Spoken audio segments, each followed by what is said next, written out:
It doesn't take long to forget that there are so many terms that we just throw around that people just starting to tie don't know. So I'm going to try to explain how to measure hackle. Already I've used the term hackle, and if we don't know what that means, we need to start with some kind of reference. So I have a hook in my vise, and it doesn't really matter the size of the hook, whatever hook you're tying on. The hackle is generally, but not exclusively, a feather that is wrapped around the front end of the hook that either goes back or sticks straight up, depending on whether you have a wet fly or a dry fly. And again, I'm using words that I assume everybody knows. A dry fly is a fly that we fish that floats. A wet fly is a fly that we fish under the surface of the water. So if we're tying a dry fly, we want the hackle to be stiff to help the fly to float. If we're fishing a wet fly, we want the hackle, generally speaking, and there are exceptions to all of these rules, you want the hackle to be flexible and flow and move as the fly is being stripped through the water. So in order to measure the hackle, we have to know something about a hook. So we have the eye of the hook, and then we have this section of the hook that's called the shaft. Then we have the bend of the hook, and then down here we have the point. And I have smashed the barb on this hook. Unless I'm tying a fly for display or for bass fishing, I will smash the barb on my hooks or use a barbless hook. That's another whole nother topic of discussion. But the point of the hook and the shaft have this distance between them. And this distance, if you want old school language, is called a gape, G-A-P-E. If you want to do it in new school language, it's called a gap. And I suppose gap makes more sense to our hearing than gape does. And some people kind of think that people like me that use the word gape are just kind of being snotty. But I think words mean things, and I think it's helpful to call things what they are, and sometimes historically what they've been called. Regardless, what we're looking at when we're measuring a hackle is the distance from the point of the hook straight up to the shaft. That space is what we're using to determine how long the hackle needs to be on that particular hook.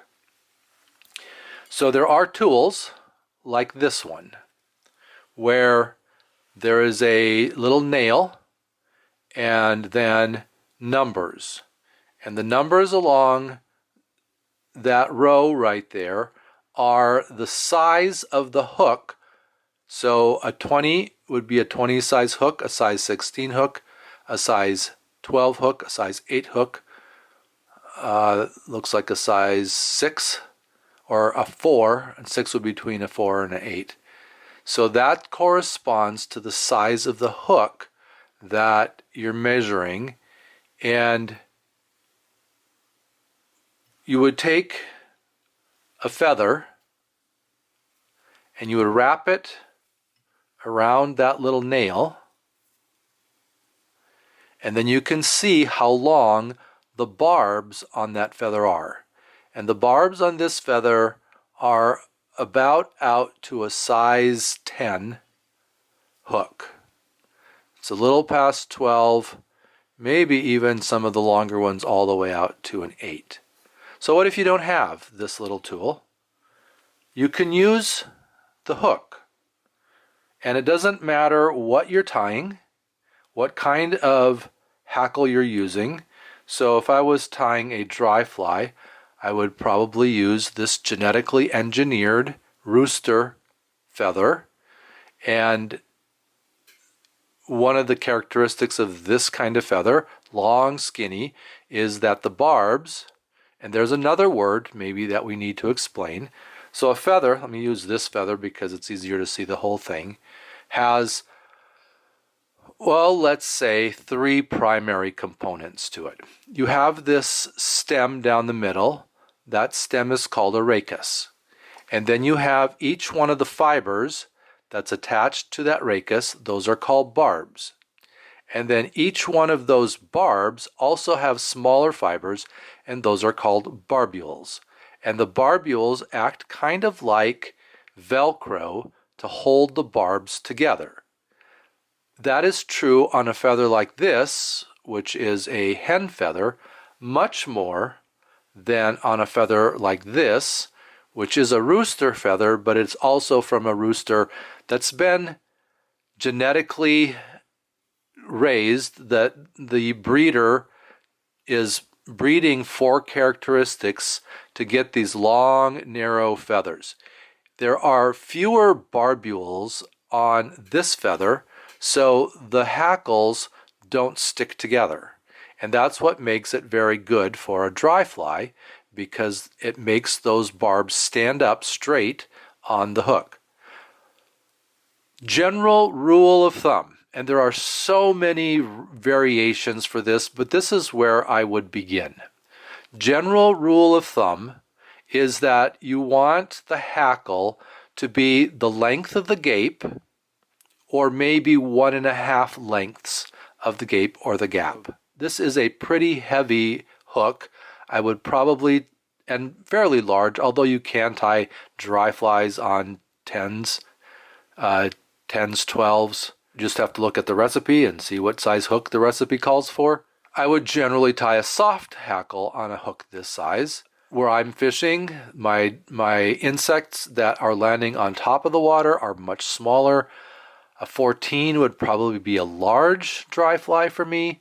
I want to probably get down to even smaller than that. But what I'm looking for is the length of the barbs to be the length of the gap and a half more. No more than a half more on a dry fly. Now, if you're doing a parachute where the dry fly hackle goes around like a parachute on top of the hook, then you want the next size up. So if this looks like it's probably a size 10 hook, I would want a size 8 hackle,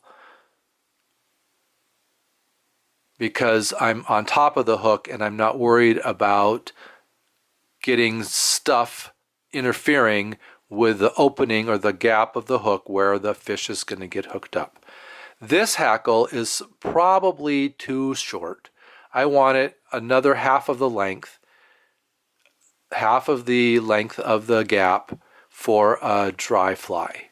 But the way I measure it is to grab the butt end of the feather, to grab the tip of the feather, and then fold it or bend it over the hook, pull up,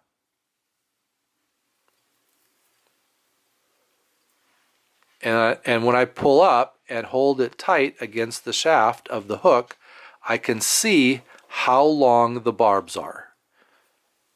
So if I want to check this one, I can tell that it has much longer barbs. And when I do that measuring, I am seeing that this hackle is probably too long for a dry fly. These barbs are getting to be twice the length of the gap.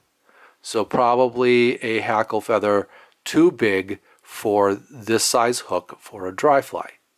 Wet fly is a little bit different. For a wet fly, I'm kind of looking for the distance from behind the eye where the hackle is tied in to the point. So this would be a feather that I would use for a wet fly, and it's going to be a little bit harder to measure the length of the barbs on it just because of the nature of that feather. But I can do the same, kind of turn it on its side and see that those barbs are going to extend pretty much from the eye of the hook where I'm going to tie the hackle in. They're going to lean back and they're going to reach about to the point of the hook. So again, though, it's about the same distance of gape or gap to a gap and a half. For a fly like a woolly bugger, I might want to have shorter barbs back by the gap or bend of the hook and longer barbs up here at the front next to the eye. So this is actually a feather from a group of feathers called a bugger pack, and it is selected specifically to tie flies like a woolly bugger. And I can see that up here towards the front, I'm about a gap and a half, and down here at the tip, I'm less than a gap, because that's kind of the nature of this type of feather. It's a saddle feather from a rooster, but it's selected and packaged to tie flies like a woolly bugger in a package called a bugger pack. And regardless of how I'm tying this in, that is, if I want to tie it in the front and wrap it backwards and then wrap a wire rib over it to hold it in, or if I want to tie it in at the back and wrap it forward, I want the short feathers back, or the short barbs back here at the bend, and the longer barbs up here at the front. So if I'm just going to wrap it forward without a rib afterwards, I'm going to tie it in by the tip, but I'm going to tie it in this way so that the tip is being held on. And then I will put my body material over it, either chenille or peacock herl, and then wrap it in spirals forward, but I have the short barbs at the bend, and then as I wrap in spirals forward, the barbs get longer and longer, so I have longer barbs at the front. But I've measured to make sure that I'm using the feather that has the appropriate length of barbs for this size of hook. If I want to tie it in at the front and put a wire rib to hold it in coming from the back, then I will tie it in